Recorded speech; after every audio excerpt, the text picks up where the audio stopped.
All right, my name is Aiden. I have been working on Project X Renewable Energy with Julia Borden and Ben Turner. Um, this is going to be my section of the project where I primarily focused on the results. This presentation was made mainly by Julia Borden. I just worked on the results section.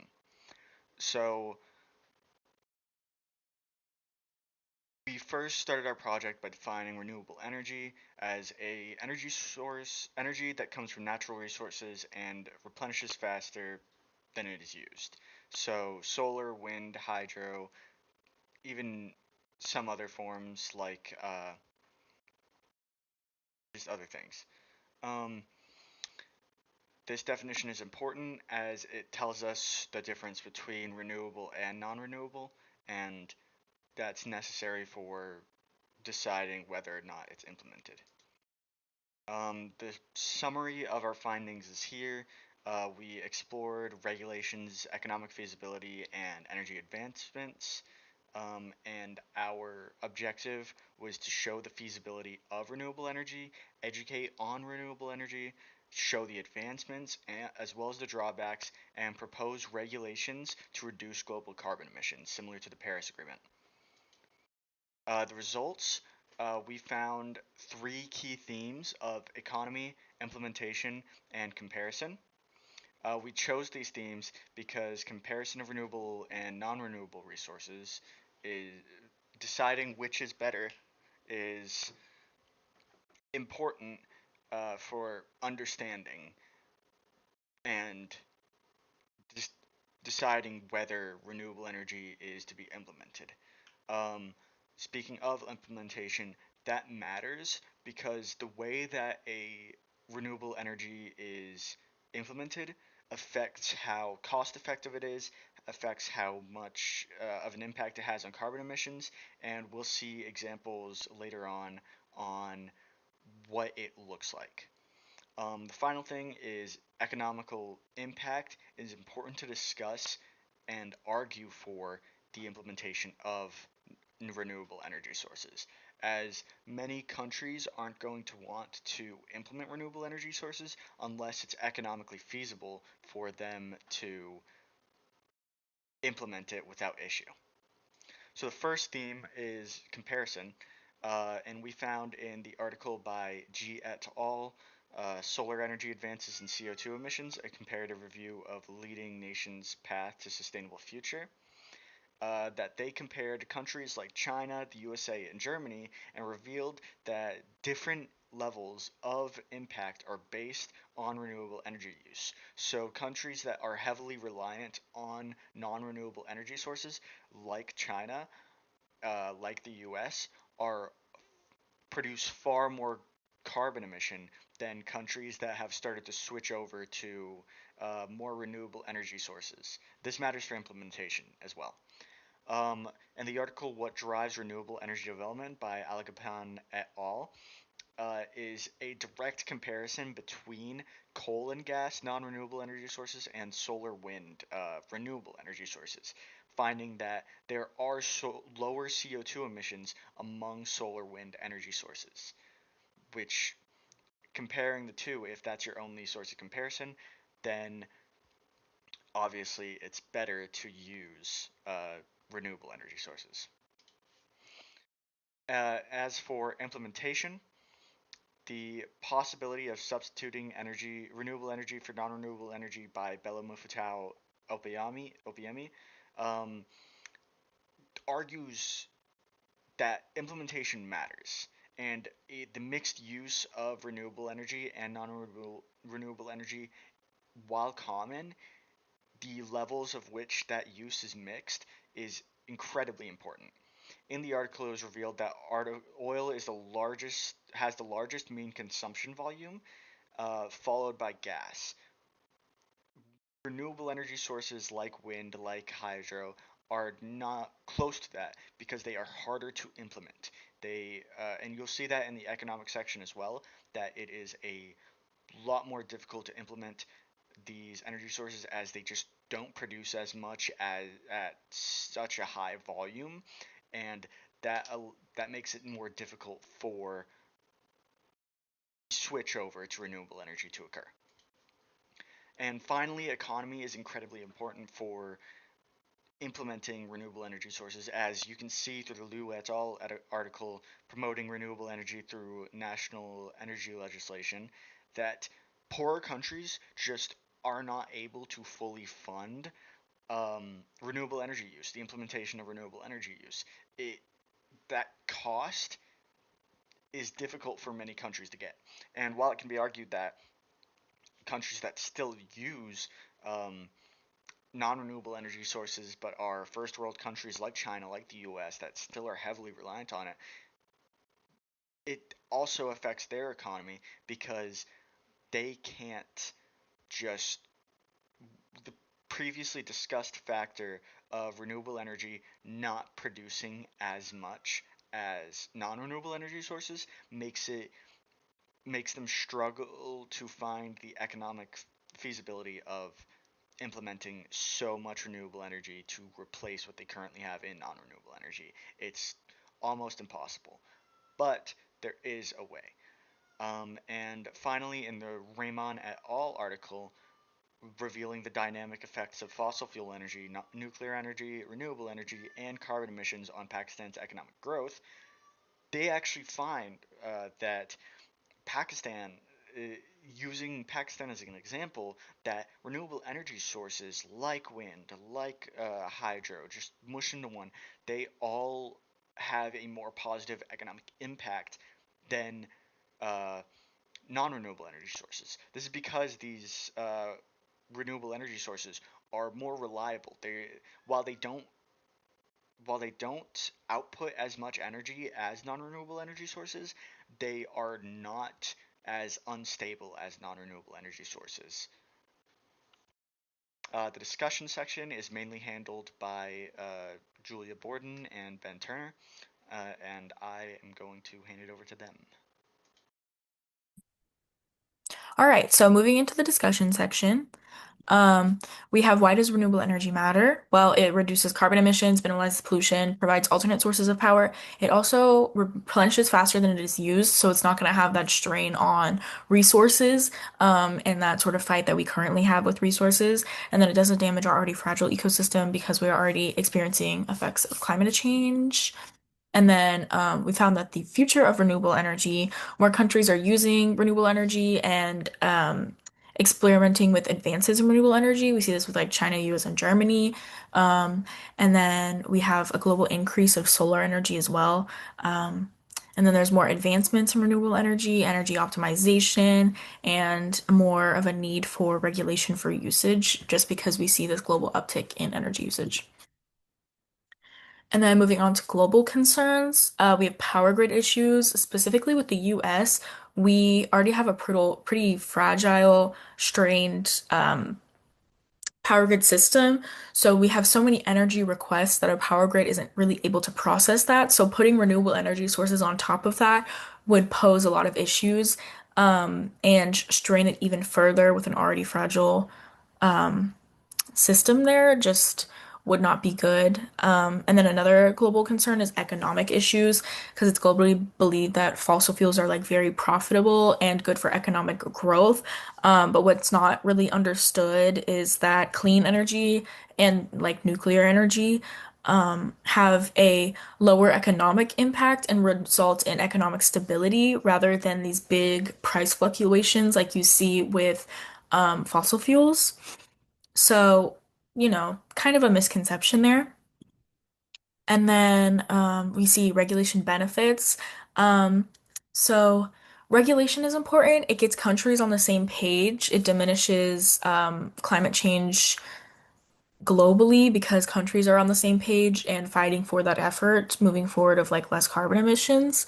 It also changes the global mindset to be more concerned of our environment since the general public kind of just moves about their day without any regard to the state of our planet, which is important because we live here. We need it to last a while. And then it can also aid in a country's economic growth, like I said on the last slide, provides a lot of economic stability. And then also social progress. with more voices being heard, that kind of thing. And then regulations on global powers specifically, since global powers have the most amount of carbon emissions. We see these with like China and the US. We have a lot of carbon emissions. So if you were to regulate these countries over like a smaller country with less carbon emissions, like, like Haiti or something, regulations on these larger powers are more effective because they have more of a need to be regulated because they have more carbon emissions. So we find that regulations on global powers are just generally more effective. Our proposal is an innovation that is slightly more experimental. We're proposing innovation in the form of regulation. So this would be a mandatory regulation regarding every country, but we're specifically trying to target those global powers, and we'll see that in a second how we're doing that. The requirements of this regulation is that every country needs to have a mandatory percentage of their power be sustainable on top of whatever percentage they already have being sustainable. So the US, for example, we do use solar powers and wind turbines in certain areas, but that doesn't count towards this percentage because it's not currently pushing us towards innovation and bettering climate change. So it would be a percentage on top of whatever percentage you already have to have more sustainable energy sources. This percentage would be proportional to the size of the country. So that's how we're targeting those larger global powers. The bigger the country and the more carbon emission guilt, as I like to call it, the more carbon emission you produce, the more percentage you need to make up for it. So the more percentage you're going to need of this sustainable energy sources. So smaller countries who have less carbon emission guilt aren't going to need to implement as much energy because they are not the main contributors to climate change.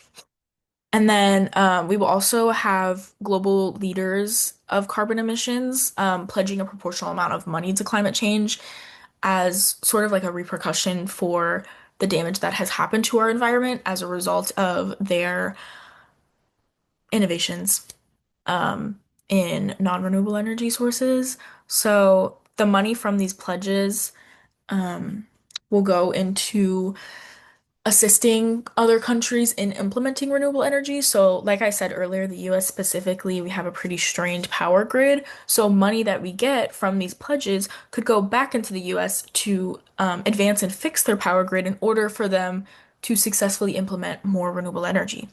We also have more money coming in with this proposal from repercussions if countries don't oblige. So they can choose whether or not to be part of this regulation, but if they don't choose, they will get tariffs from countries who do try to obliged by this, and they will also get fines. So we're thinking more of like this being a global coming together, sort of like the Paris Agreement and with like the United Nations and that kind of stuff. So it'll be tariffs and fines, and then the money from that will also go right back into fixing power grids and researching energy advancements to make sustainable energy even more successful and optimized. And then moving on to conclusions, throughout this entire research, we found that renewable energy results in economic stability. And we already know the last point on this, which renewable energy helps the environment. I feel like we've defined that pretty well. But renewable energy does result in economic stability, like I was saying earlier with the fossil fuels having more fluctuation. Economic stability is kind of where you want to be at because you don't want to experience the low of the lows with that drastic range. And then implementing regulation results in a wider renewable energy usage. So, our innovation being sort of mandatory would result in wider renewable energy usage. And then we also found that some of the main issues we're finding regarding the topic of renewable energy is there's a lack of implementation of renewable energy advancements and optimization, and just a lack of regulation in general. And then regulation to work either requires incentive or repercussions. We went the route of repercussions because with the tariffs and fines, those kind of offer a incentive to go the other direction because you don't want these fines and you don't want your economy to suffer. And also, if you implement renewable energy, your economy is more stable. So it's kind of just like a no-brainer. We tried to make it kind of a positive to implement globally. And yeah, that's all we have for you. Thank you.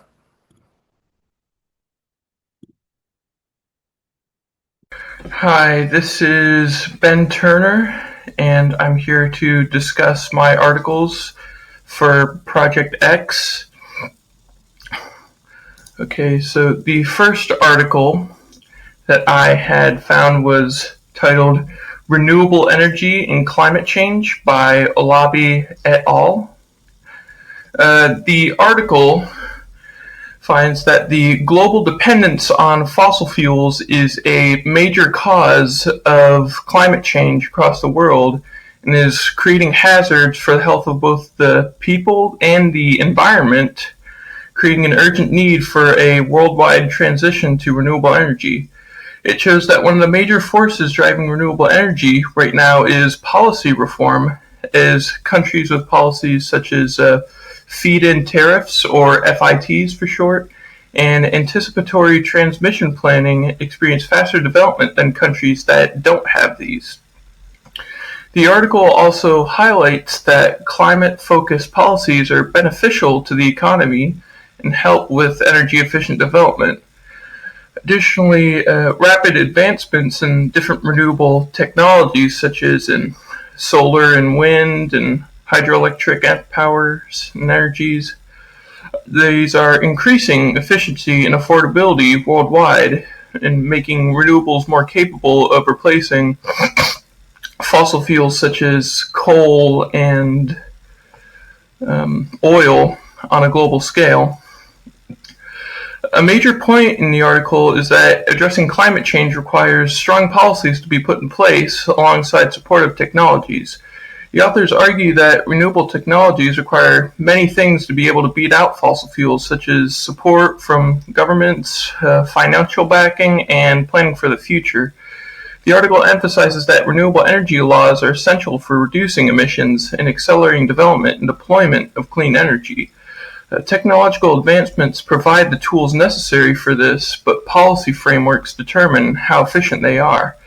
Olabi et al. Concludes that many factors such as reforms, innovation, and a global commitment to clean energy are necessary for nations to achieve meaningful emission reductions in building a sustainable long-term clean future. The second article I have is What Drives Renewable Energy Development by Alagapan et al. The article finds that government policies are the main drivers of renewable energy in North America and Europe rather than electricity markets. They show that feed-in tariffs, which I mentioned earlier, provide long-term guaranteed prices for renewable electricity. They stabilize markets and reduce financial risks, which leads to higher levels of deployment of renewable policies compared to regions that rely on things such as competitive bidding. The article also demonstrates that future transmission planning is another crucial factor in integrating renewable technologies, as building grid capacity before renewable projects make things faster and safer. The results show that ultimately, renewable expansion finds the most success when combined with FITs, low costs, and forward-looking grid planning within a well-structured electricity market.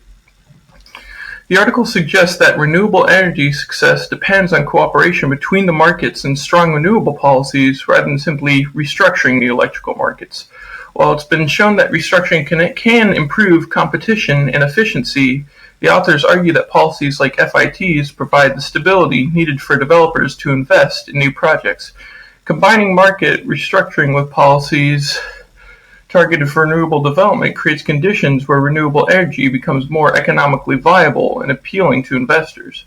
Future transmission planning further strengthens this environment by increasing overall efficiency and ensuring that renewable-rich regions have adequate grid access.